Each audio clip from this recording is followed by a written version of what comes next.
What we're doing today is drilling some holes in the bed to put in some eye bolts to give some basic anchoring to the camper. This isn't going to be the whole deal. It's a bit provisional, but it's fundamental. So what we've done is measured the location of the existing tie-down eye bolts in this camper. I'm probably not going to be able to see it. Zoom, you little sucker. Maybe we can. But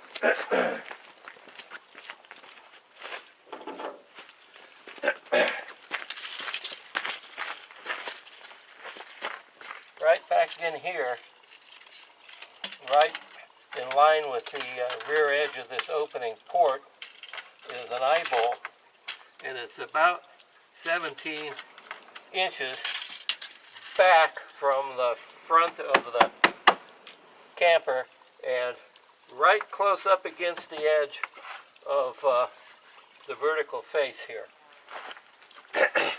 So what we've done, and it's the same on the other side,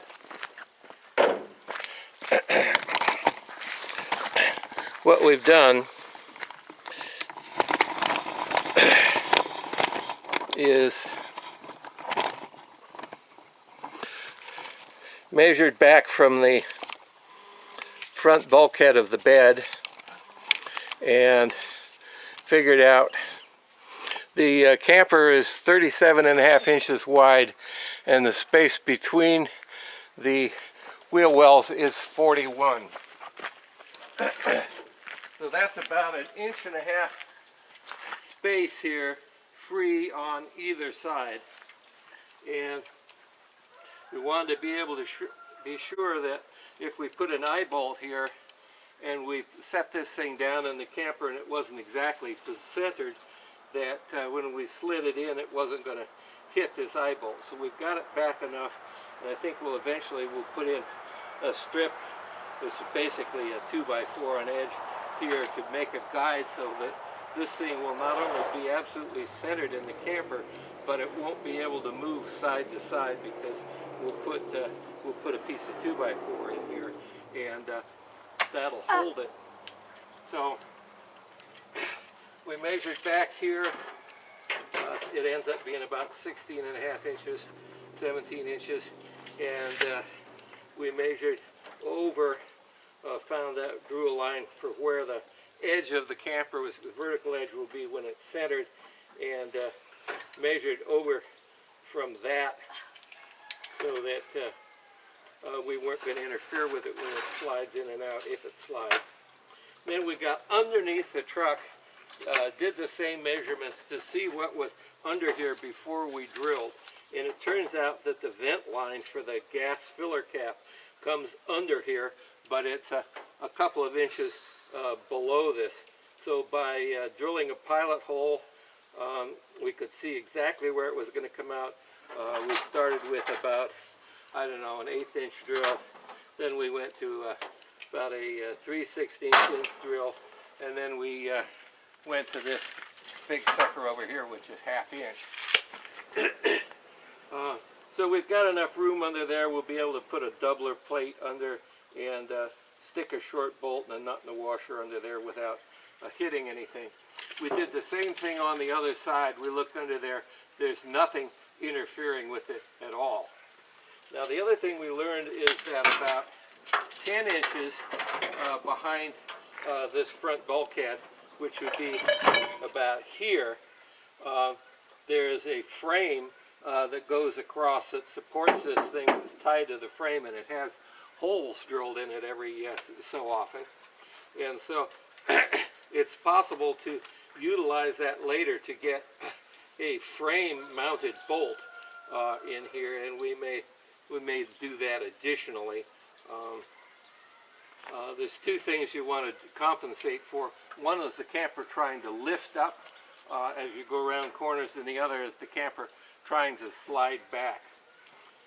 But the eye bolts that are in the camper now stick out quite a bit, And if you put a diagonal brace on it, it tends to try to want to break the wood and bend the bolt, so that's not a good situation. So we'll shorten that bolt up so it's snug right there, and then a diagonal pull on it won't have a lever action that will try to break the structure. We'll probably put a doubler plate inside the camper.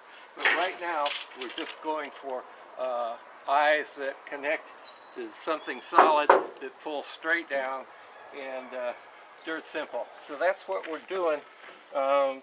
I've done one hole, I'll do the other one over there, then I'll come and do these ones in the back.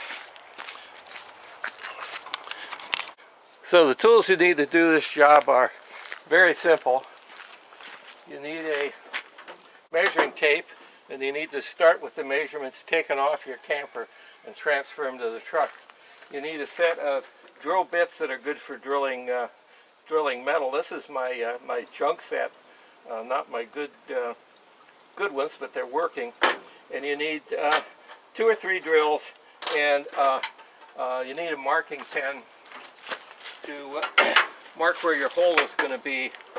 And it's nice to have a little snap punch like this so you can start your hole and the drill doesn't walk. And I just did it progressively. I started with a little pilot hole, making sure I was going to come out where I wanted to, necked up to a next bigger size drill, and then I went to the big honker. Doesn't have to be terribly accurate. You know, if you're within a ½ an inch each direction, you're going to be good. You just don't want to build something that's going to make it going to damage the bottom of your camper when you're putting it in there.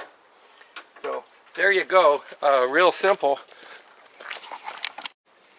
Well, if you've got what's essentially a short bed pickup, like I have, a 6-foot bed and not 7.5 or 8-foot bed, and you're putting a 7.5 foot long camper in it, you're going to end up with the problem that I have right here.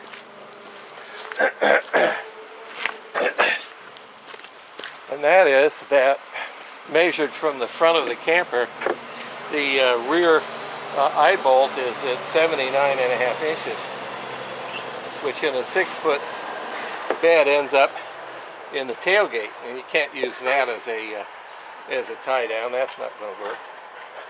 So end up having to come back in the truck.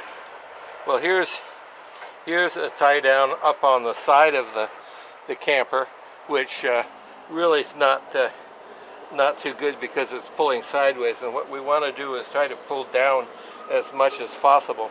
If you shut this tailgate, it turns out that the inside of the tailgate ends up right about here.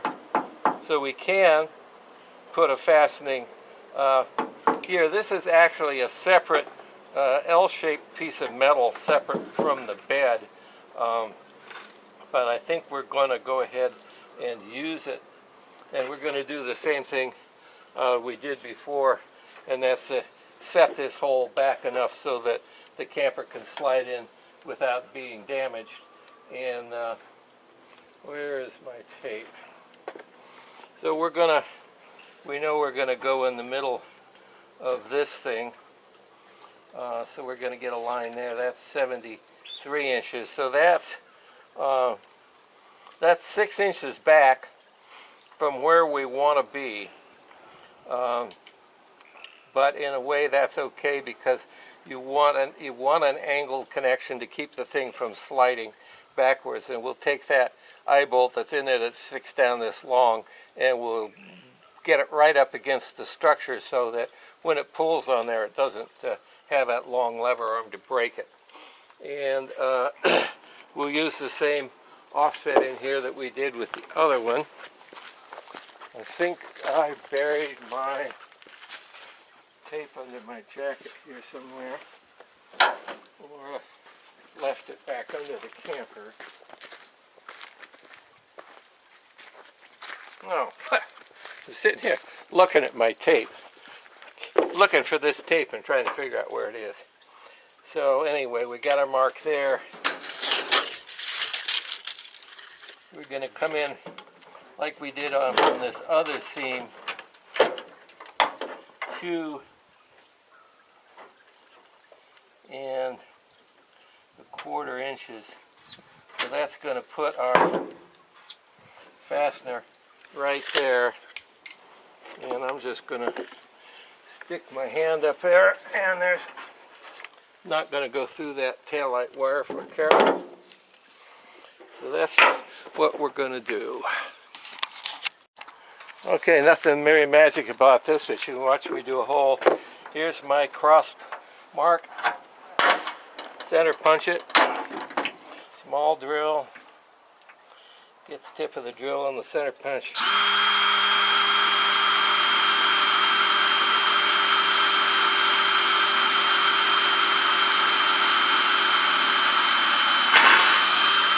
Whoops.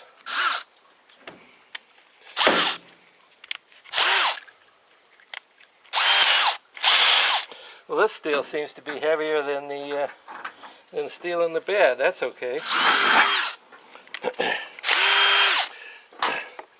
Oh.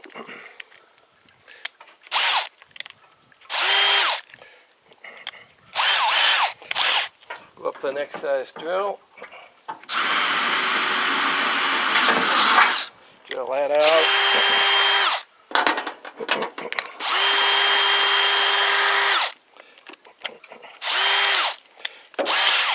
Big Bertha.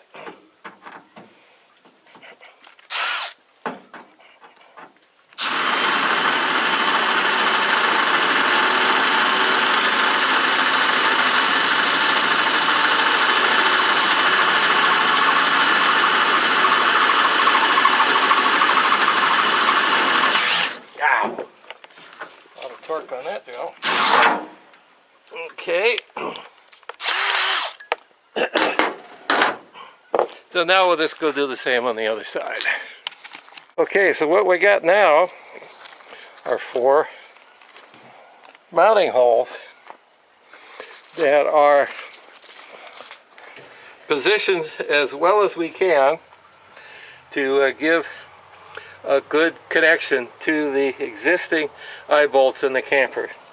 These are going to be basically right underneath the eye bolts in the forward part of the camper with a straight pull down. Should make the least amount of strain on the structure. These, unfortunately, are about 6 or 8 inches back from the rear eye bolts, but that's a good thing because we need a forward angle like this to keep the thing from sliding out the back. So we position these things so that if we use eye bolts, the camper could physically slide in and out instead of just being lowered in. And if it's lowered in, they're not going to land on the heads of these eye bolts, so we won't damage the camper. Next thing I'm going to do is put my rubber pad in here because it is winter time and water can build up on the back of here, and the water will mostly stay underneath. And then because this camper does not actually have a bottom wooden plate on it, I've had one cut to size, and I'm going to set that in the camper, and at the moment I'm just going to set the camper down on it, but eventually we'll glue and screw it in there, but it will seal the bottom of the camper. So the next step is the hallelujah moment, where we try to back the truck up square to this thing. Wife and I will crank it up and get it up on the jacks, and then try to back the truck under it without knocking it off and ruining things. Well, after a couple of months, don't know how long it's been, got the camper back on the 2000 Tacoma, and we put the heavy-duty springs on here from a 4Runner. And when this thing was sitting on the flat driveway, the jounce bumpers were just about touching the frame. There might have been a 1/4 of an inch clearance. But with it sitting uphill here a little bit, and the weight transfer to the rear, you can see that it's definitely down on the frame. There's about 4.5 inches clearance between the top of the tire and the top of the wheel well here when there's no load in the truck. And well, I guess it's leaning over to one side here because quite a bit of clearance on this side, so it's leaning. It's not on a flat space. But I guess that tells you that without the Firestone airbags in here, this thing is going to be right on the frame. So we've got to put those in order to just keep the load level. But at any rate, it didn't feel nearly as squirrely driving. I just drove it a little bit as it did before. Not driving around with the nose up in the air like we did. The other thing is, when we had this in the bed before, we had 1-bys underneath the bed, raising it up 3/4 of an inch, and now you can see that there's just almost no clearance between the cab and the camper. Now we're going to put a 1/2 inch plywood. Ooh, this thing shifted around in here. It's not even square in the camper anymore. I took it out and drove it, and you can see that it's slid back a little bit, and it's not square in there. So I'm gonna have to do something about that. Point it downhill and stand on the brakes, I think. But another reason it shows that it absolutely has to be tied into the bed. You can't just drive it around. All I did was put one little strap on the back to keep it from sliding out, and you can see that it shifted around, and I could see it wobbling side to side as I went around the corners, because really need, in my opinion, to have solid wood all along the top of the bed rails to support this thing on both sides, to keep it from twisting and wobbling. You can't just, concentrate all that load on some eye bolts and expect it to not rock around. That's nuts. So anyway, here we are. That's the progress at this point, but I think nothing changes the fact that even this 1,240-pound camper